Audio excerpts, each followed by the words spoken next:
ফিস ফিস কূপ। এক গ্রামে এলারা থাকত, যেখানে সব সময় জলের খুব অভাব ছিল। একদিন সে যখন প্রায় শুকিয়ে যাওয়া কুয়ো থেকে জল তুলছিল, তখন একটা খুব হালকা আওয়াজ শুনতে পেল। আওয়াজটা বলল, ভাগ করে নাও, তাহলে আরো পাবে। এলারা হেসে ফেলল, কি ভাগ করব? আমার জন্য তো প্রায় কিছুই নেই। পরের দিন কুয়োর জল আরো কমে গেল। সেই ফিসফিস শব্দটা আবার ফিরে এলো, তোমার শেষ ফোঁটাটুকু ভাগ করে নাও এলারা। এলারা বিরক্ত হল, কিন্তু তার মনে কৌতূহল ছিল। তাই সে তার সামান্য জল থেকে একটুখানি কুয়োর পাশে রাখা একটা ভাঙা পাত্রে ঢেলে দিল, যে পাত্রটাকে সে সাধারণত দেখতেই পারত না। তারপর যা ঘটল তাতে সে অবাক। কুয়োর জল যেন চকচক করে উঠল।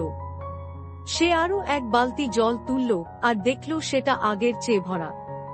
সে তার পিপাসার্ত প্রতিবেশীকে আরো একটু জল দিল, তারপর অন্য আরেকজনকেও দিল। আর কুয়ো থেকে অনবরত জল বের হতে লাগল। সে যত বেশি অন্যদের দিল, কুয়ো থেকে তত বেশি জল বের হতে লাগল।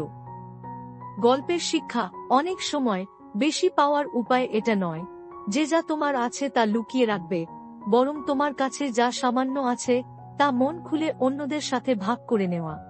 Please like and subscribe for more stories. Stay with Short Tales channel.